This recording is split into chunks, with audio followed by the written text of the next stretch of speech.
Hi, everybody. I'm Bill Smith. Hey, and I'm Dan Davidson, and it's time for a special supplemental episode, right, Bill? We're going to do something fun this Super Bowl weekend, so you think. It's going to be very fun. Of course, you and I are preparing to watch our beloved New England Patriots take the field in Houston against the Atlanta Falcons in Super Bowl 51. And we thought it would be a good time to engage in another game of sport, Dan, one of your favorites here on Trek Geeks. Yeah. I am, of course, speaking of none other than Stump the Geek. Blah, blah, blah, blah, blah, blah, blah, blah, blah, blah, blah, blah.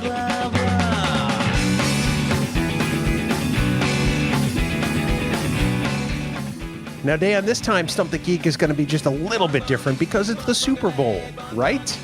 Yes, it is. And I'm going to say right up front, I'm going to start the excuses a little bit early. Oh, okay. Yeah, well, you know how I am with my Patriots. So I'm already stressing out over the game. So, my mind might not be in the right place, but we'll see what happens. Well, Dan, in the immortal words of famed New England Patriots head coach Bill Belichick, do your job. Do my job. I will do my job. We're on to Stump the Geek, and let's lay out the rules for people who may not have heard Stump the Geek before. Normally, there are 5 questions in a bonus, but in this Super Bowl-sized edition of Stump the Geek, there are 10 questions and a bonus. Each question is worth a random amount of points that I assign at the moment I read the question. Could be 5 points, could be 50 million points. I figured that out as I go along. No questions can be based on planets or star dates. And isn't there one other criteria that we don't base them on? Was Starships part of that? No, we've done starships before. Okay, well, I think those were the two main ones. Yeah, no star dates, no planets, because those are really hard to remember. Right, exactly. And easy to confuse, especially star date 48781. Who knows what happened then? I appreciate your ability to help me out in any way you can, Bill. Well, it stops here, I assure you. Once we get through the 10 questions, there is a double or nothing bonus, which is usually multiple parts in length. And I assure you, Dan, you're not going to enjoy this bonus question. If you earn your points tonight, more power to you, buddy. We may as well get you a Lombardi trophy. Wow. Oh, well, okay. Challenge accepted. Challenge accepted. Excellent. Now, Dan, there's a different wrinkle tonight. In the past, I have written all of the Stump the Geek questions myself. But this time, I figured since we're upping the game a little bit, I wanted to contract some of this out. So we put out a call on Camp Kittimer asking people to send me questions. And we've got a few for you tonight, including one from our good friend, Enterprise Extra, Mr. Jim Morehouse himself. Really? Wow. Yes. Can I ask a question up front? About the question? Does it have anything to do with the tuck rule? No, it does not. But it does have something to do with Star Trek. That I can guarantee. All right. Well, then that's okay. Good. Well, Dan, if you are ready, I am ready. Why don't we go ahead and start with question 1? 10 questions. All right. Let's do this. Ready. I hope that wasn't because you ate a lot of fiber. Dan, question number 1, a very simple, straightforward question. What is Captain Janeway's birthday? This is from the episode Year of Hell. Oh my gosh, that's right. She got a pocket watch.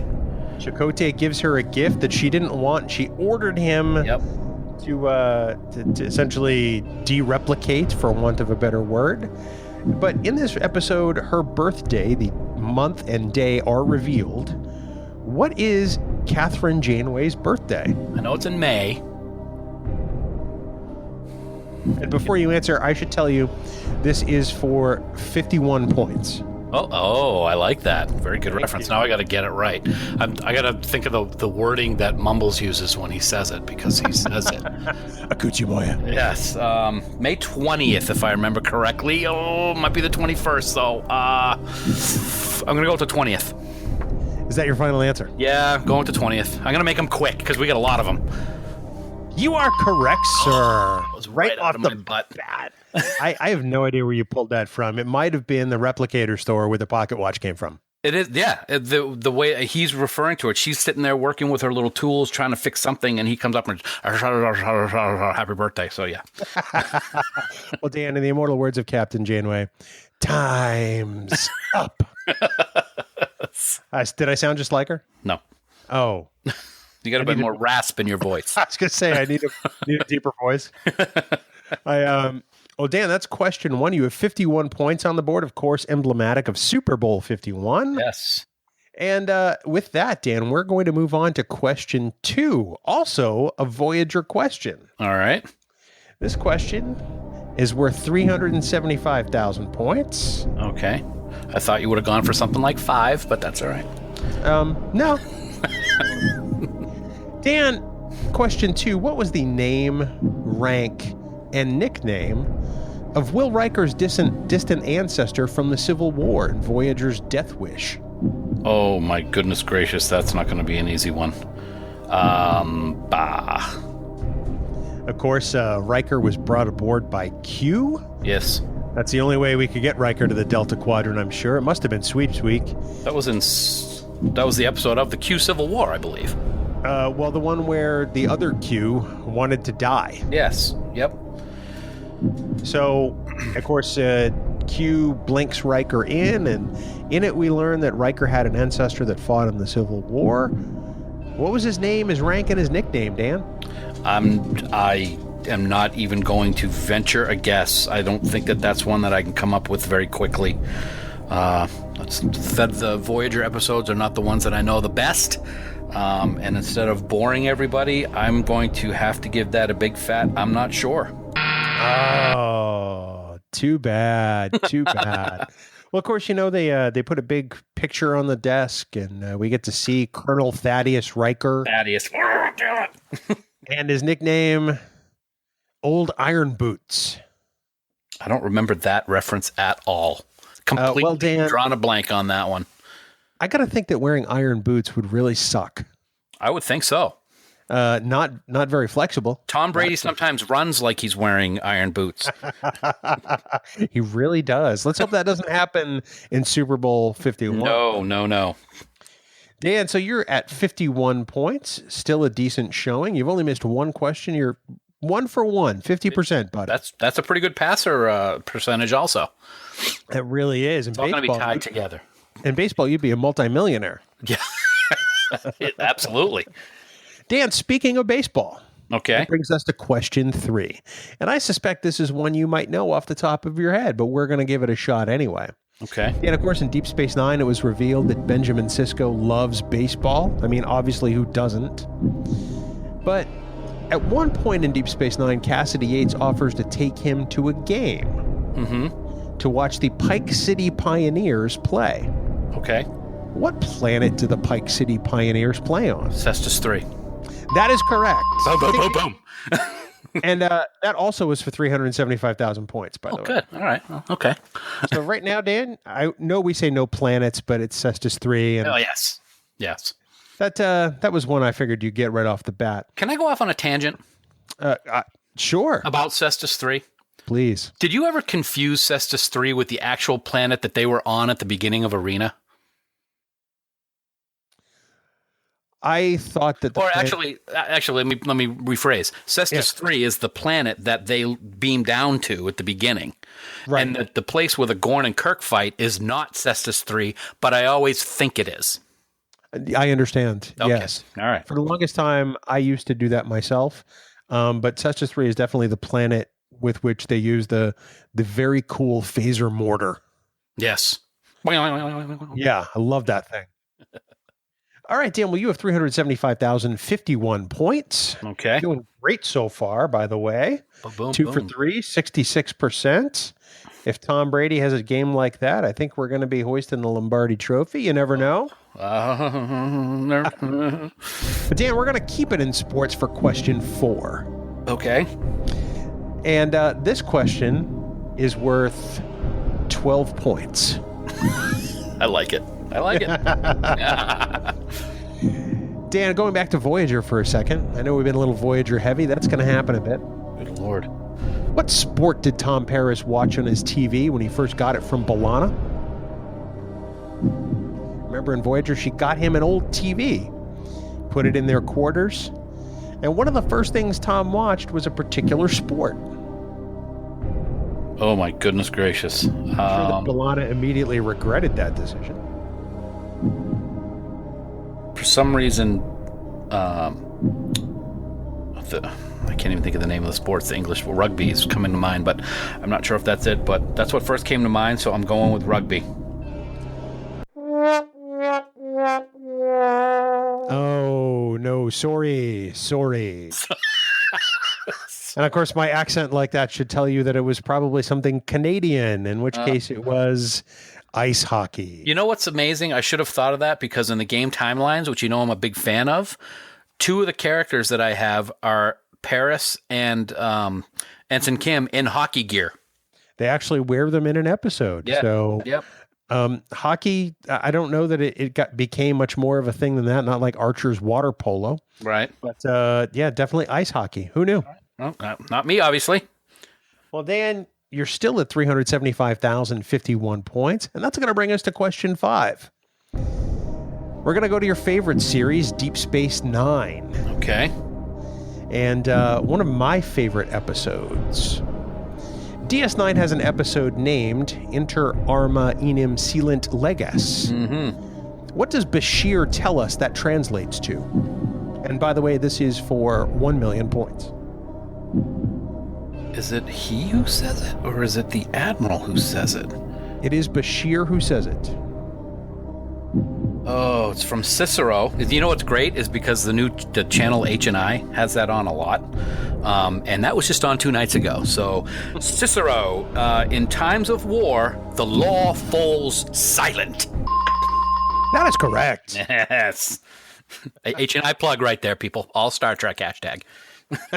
I don't think that everybody gets that channel. I know I don't.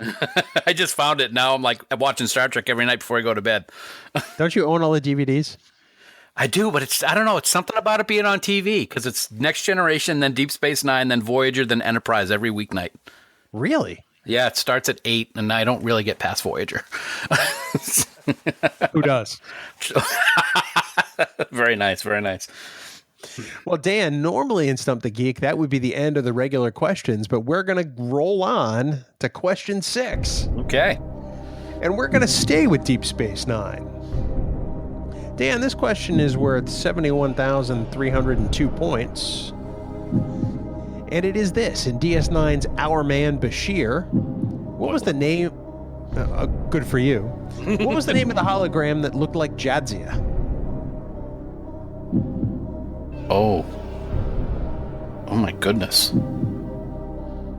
Jadzia. Of course, a spoof on James Bond. Yeah. With all kinds of funny names. I know Kira.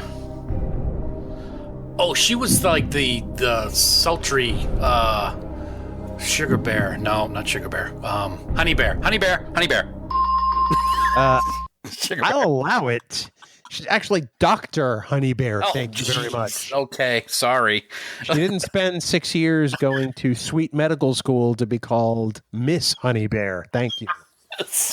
You didn't say that titles were required. You asked for her name. I asked for the character's name. Yes, the character's name, not her title or profession. So, hey, did you get the points or what? How many was that for? Learn to quit when you're ahead. That was for 71,302. Okay, thank you. If my math is correct, and we all know I'm terrible at math. It's like my title. That's why I married an accountant. Yes. You should have 1,446,353 points. That's pretty good. That's really great. Congratulations. Thank you. That's how many points they score on Sunday. Well, Dan, unfortunately, there are 4 questions left. I can't count. God. And we're going to get to the first of our submitted questions. This first one from Mr. Jim Morehouse. So those were all your questions, huh? Those were all my questions. Those were great questions, man. I liked them. Thank you very much. Okay. Yeah, congratulations. So, Dan, as you know, the official theme song of Stump the Geek here on the Trek Geeks podcast is 5-Year Mission's Miri. Yes. Now, since this question was submitted by he who fired the phasers on the NX-01, he asks, other than bonk bonk on the head, name something the kids in Miri chanted at Kirk. Blah, blah, blah. No, hold on. That's what he said. No, they said blah, blah, blah also. Yeah, because he goes, no, blah, blah. Yeah, I'm going to say blah, blah, blah. Are you sure? Yes, I'm sure. Well, that is correct. I hadn't given you points yet. Did I? That's okay. All right. I think you said like 79,427,000, if I remember correctly. I would not have said that. I'm going to say you will get, let's see, 1,701 points. Oh, okay. I like that. Yeah, okay. Excellent. You're doing really great, buddy. That was a good question, Jim. Just want to let you know that. You're just happy he took it easy on you. Yeah, pretty much. Our next question doesn't take it as easy on you, Dan. Right now, you've got a total of 1,448,054 points. And question number 8 comes from another great friend of the show, Mr. Adam Drosen. You'll remember we're his 57 millionth favorite podcast that drops on Tuesday and dropping like a rock. Nice. It's a food question, Dan. Oh, no kidding. And in order to get the 125,000 points for this question, you must answer the question as Guy Fieri. Okay. All right. Now, as a bonus after that, for which you'll receive an additional 125,000 points, you must also provide the same answer as Peter Griffin imitating Guy Fieri. Jeez, so, okay, hopefully I'll get it right. So I know, no pressure, right? So there's a max potential of 250,000 points for this one question. Okay. And it is this. In Star Trek Voyager's Ashes to Ashes, what is the first thing that resurrected Ensign Lindsay Ballard orders in the mess hall? Oh my God, I gotta think of who Lindsay was in that one. Remember, she was a crewman who was seemingly back from the dead and apparently transforming into an alien? Yep, she looked kind of funny. Looked kind of funny, that's correct. She goes to the mess hall and she orders... Oh my goodness. I told you Drosen wasn't going to take it easy on her. I know. Oh, I'm trying to make sure I know the right episode. She looks kind of purpley, and she's got scale. Kind of looks like a Cardassian a little bit. I would almost think like a cross between a Cardassian and a Jem'Hadar without the scales. I am not really sure. I'm not coming up with anything, man. Unfortunately, I'm not coming up with anything right here, so I can't give you an answer that'll give me the points that I need right here, right now. We're rolling out. Well, Dan, I'll tell you what the answer is, and then I'll give you a chance to get 125,000 points. The answer is Jebelian berry salad. Yeah, I wouldn't have gotten that one. So now... you can win 125,000 points by performing the bonus, which is providing the answer as Peter Griffin imitating Guy Fieri. Could you give me the name one more time? Jebelian berry salad, right? You're very close. Jebelian berry salad. Jebelian. Well, right now we're rolling out. We're gonna get some Jebelian berry salad right over here on Star Trek Voyager. Thank you, Neelix. You're a very good chef. That is correct. That was horrible. Terrible. But you did it, and more power to you, buddy. Can I also say that last night while watching Voyager, and my wife can confirm that this actually happened, while the credits were rolling at the beginning, I was singing my Voyager song, Chakotay's there. He mumbles stuff. A coochie boy. Yes, sir. That's fantastic. Oh, God. Sorry, Adam, I couldn't get it there for you, buddy. I thought it would be a burger. I know, that would have been great, right? Yep. Well, Dan, we're on to question 9. You are at a total of 1,573,054 points. And this question comes from one of our Camp Kittimer regulars, again, Chris Condon. Condon, all right, man. Let's do it. In the original series, what Shakespeare sonnet does Marta claim she wrote in Whom Gods Destroy? Oh. Some toughies, man. Yeah. And by the way, no pressures for 1,000,000 points. Oh, that's okay. Could you repeat the question? Was it a sonnet? Did you say yes. Sonnet? What sonnet by Shakespeare does Marta claim she wrote in the TOS episode Whom Gods Destroy? You wrote that? Yes, that whole scene. Oh my goodness gracious. That's a good question. All right, let me ask you this. Okay. Do you know the first line of the sonnet? Off the top of my head, I cannot think of it. Okay. Because I would still give you 1,000,000 points if you know the first line of the sonnet. Let me think of this. Let me think of the scene again. Of course, Whom Gods Destroy, one of your all-time favorite third season episodes because you love Garth of Izar. Or that version of Garth of Izar. I'd just say you love Garth of Izar in any version in general. I am not sure of which one it is. It's not Romeo and Juliet. That would be a play, and you're correct. It's not that. Because it's a sonnet. I am going to have to pass on that one because I don't want to keep too many people bored out of their mind. Oh, too bad, too bad. Dan, the Shakespeare sonnet in question was Sonnet 18, and more commonly referenced as, "Shall I compare thee to a summer's day? Thou art more lovely and more temperate. Rough winds do shake the darling buds of May, and summer's lease hath all too short a date." It goes on for several more lines, but that is the classic Shakespeare sonnet that Marta claims to have written. All right. Thanks. You're very welcome, Dan. I don't like getting things wrong. Well, you do it often enough. Wow. So, Dan, you were frozen at 1,573,054 points, and that takes us to question 10, the last of the regular round of questions. Okay. This question is for 5,000,000 points. Oh. Yeah, I know, right? I like easy math at this point. It's really what it's about.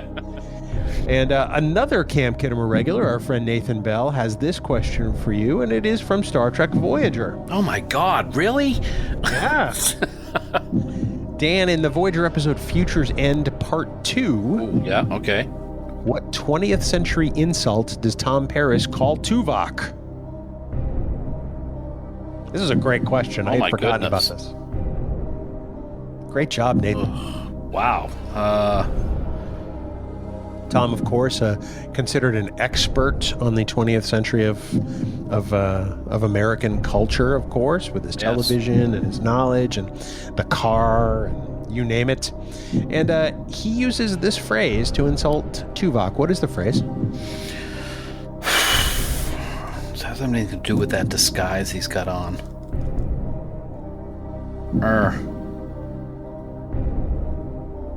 Oh man, these are good. See, wow, how many Voyager questions have we had?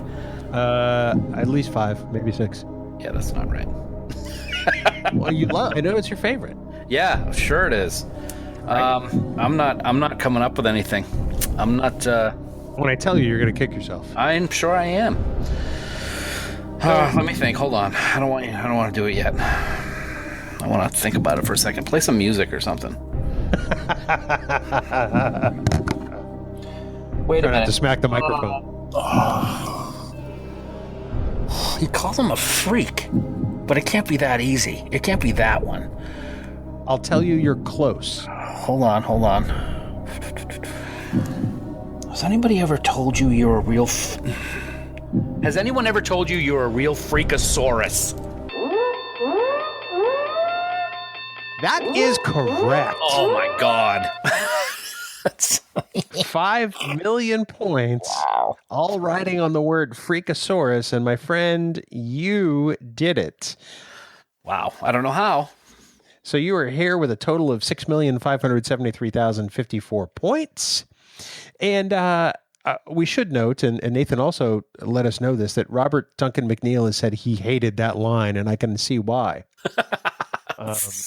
It's terrible. Yeah, it's that. I'm not a fan of that episode, that 2-part episode, to be honest with you. I don't mind it. I thought it was decent. It seemed a little, okay, they're going to go back to 1990s LA. All right, fine. Yeah. Speaking of past episodes, another quick tangent since we're talking tonight. Last night on H&I, Star Trek The Next Generation, Lower Decks was on. I have been critical of that in the past. I watched it, loved it. Have a much better appreciation for it now after watching it recently. It was awesome. Oh, it's one of my favorites. Yeah, it was great. Wow. Why didn't you like it before? I don't know. Maybe because I was only thinking of, what's his name? The guy who got the promotion at the end. Not Nick. The guy in Command Red. Lavelle. Yeah, Lavelle. But I completely had forgotten about the whole Ceta Jackson part. And that was what I really loved. I like Picard's dressing down of her, and then that it was all a test, and I thought it was really good. Really well done. I liked that they brought that character back from the first duty. Absolutely. Yeah, I thought it was a great touch. And she did a great job. It's too bad she, spoiler alert, never mind. Oh, I haven't seen it. Okay. Yeah. So, Dan, this takes us to the infamous Double or Nothing bonus question. Dun, dun, dun, dun. No, that's the Trek. Oh, that's Trek News. I'm sorry. Yeah. I got this. Here, Okay. let me use this music. Okay. Dan, of course, this weekend, the New England Patriots will take on the Atlanta Falcons in Super Bowl 51. Oh, yeah. And since this is Super Bowl Stump the Geek, I thought it might be good to meld two of our favorite things, Dan. New England Patriots football and the Final Frontier. Huh? This is your first fusion bonus. Whoa. Okay. The Faltor Pan. So counting this weekend, Dan, the Patriots will have made 9 Super Bowl appearances since 1986. Yes. 7 of those appearances have featured Tom Brady. Yes.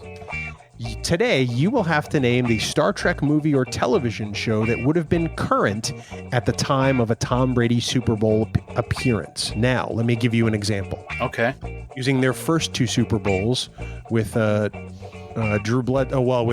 Grogan and Drew Bledsoe. Okay. Super Bowl 20 was played in January 1986, and at that time, the most current Star Trek was Star Trek III: The Search for Spock. The Voyage Home had not yet been released.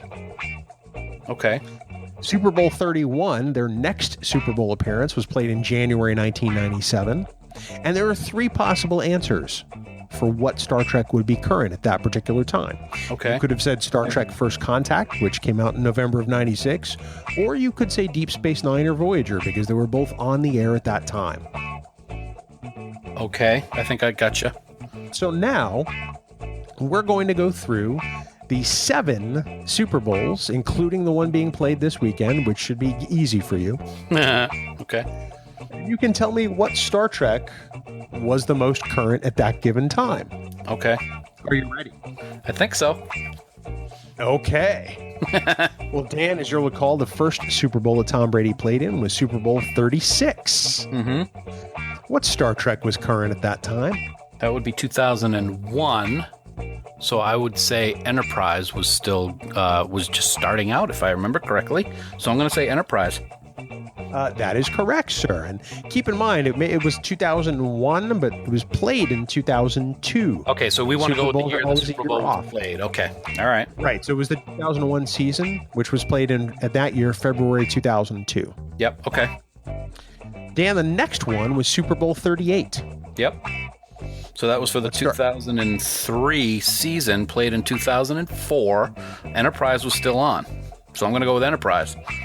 That is correct, sir. Just out of curiosity, do you know the other Star Trek that was current for that movie? The movie that was a movie at that. Freudian slip. Yeah. Let's see. So it wasn't the reboot because that hadn't happened yet. So I would have to say Generations and Insurrection. Nemesis? That's too early. It's probably either Nemesis or Insurrection. It would be Nemesis, which premiered in December 2002. Okay. So a bit of a gap there. So you see how this works. Yes. Okay. Dan, the next Patriots Super Bowl was number 39, back-to-back. Yes. They won that one by 3 points as well. And since it was back-to-back in 2005, Enterprise was still going on. These are the easy ones because it's, the series went for 4 years. That was the last season. So I'm going to go with Enterprise for that one. Excellent. Now, Dan, the next Patriots Super Bowl was a few seasons later. You and I often don't like to talk about this, but it's Super Bowl 42. That was the worst sporting night of my life and continues to be to this day. So, Dan, what was the most recent Star Trek to Super Bowl 42? The most recent Star Trek that would be 2008. So that would be the closest. Could it be on either end? Just want to make sure. Could it be before or after? No, it has to have been Star Trek that has premiered. That had premiered. Okay, so it wouldn't be the reboot. So it would be. I would have to say. I'd have to say Nemesis again. Hold on a second. Yeah, I'm gonna have to go with Nemesis because the reboot didn't happen yet. Is that your final answer? Yeah, I'm going with Nemesis. Oh, sorry. Super Bowl 42 for the 2007 season, played in February 2008. Yeah. The most recent Star Trek was Star Trek Enterprise, which finished in May 2005. Oh God. Okay, gotcha. Little trickery there. So close. Shut up. Dan, this means you're out of the running for the double or nothing bonus because you had to get all 7. Oh. But let's finish it off. Super Bowl 46? Yep. That would have been 2011 season, so it took place in February of 2012. Into Darkness didn't come out until 2013, so I would say the 2009 reboot. That is correct, sir. How about Super Bowl 49? Well, so that was 2 years ago, so that would be Into Darkness. That is correct. And lastly, how about Sunday? That would have to be Star Trek Beyond, because Discovery hasn't happened yet. Almost, damn it. Almost, but not quite. Almost twice. Well, Dan, you fell prey to the trap in the middle. I did. But you still walk away with 6,573,054 points. Really great job, buddy. I actually love that last question, the bonus question. It was really cool. I won't say I stumped myself, but I'm supposed to stump you. I was racking my brain for the longest time. It's like, oh my God, what would make a good bonus? It's like, it's got to be multi-parts. And then I had the bright idea. It's like, well, I could mix football and track. Okay. And hey, it's you actually did a lot better than I think I would have at the time. So well, thank you. I appreciate it. You're welcome. Okay. So Dan, since the Super Bowl is being played, or of course by the time people hear this, it will have already been played, but we're recording it and it's before the game. So do you have a prediction on the score? I don't know if I like doing predictions on scores. I will say this. You know how basically the Patriots are second to Star Trek to me. I mean, that's how much I live and breathe and bleed New England Patriots. So watching them this week and listening to everything going on, I have never seen them as focused as they are. And that is even with the undefeated season of 2007 for the Super Bowl in 2008. If you remember back then, somebody asked Tom Brady a question during media day about what do you think that somebody said you're only going to score 14 points, and he laughed. And they're not doing that this week. So I am predicting a New England win. I am very surprised that the spread is only 3 points. I am going to go for at least a 10-point win, but score-wise, I'm not big into giving scores, but I think it's going to be a high-scoring game. And I think ultimately what's going to win it is New England's defense is far superior to Atlanta's defense, and I think that's going to be the key. Well, I'm going to go for a much less long-winded answer, and I'm going to say I think that this Super Bowl will be like a lot of the other Patriots Super Bowls, and they will win by 3. I'm going to say final score, New England 34, Atlanta 31. I don't want it to be like that. I'm not going to sure my heart's going to be able to take it. It is interesting that in all the Super Bowls that they have had in the Belichick-Brady era, that they have all been such low score or margin of victory has been so small.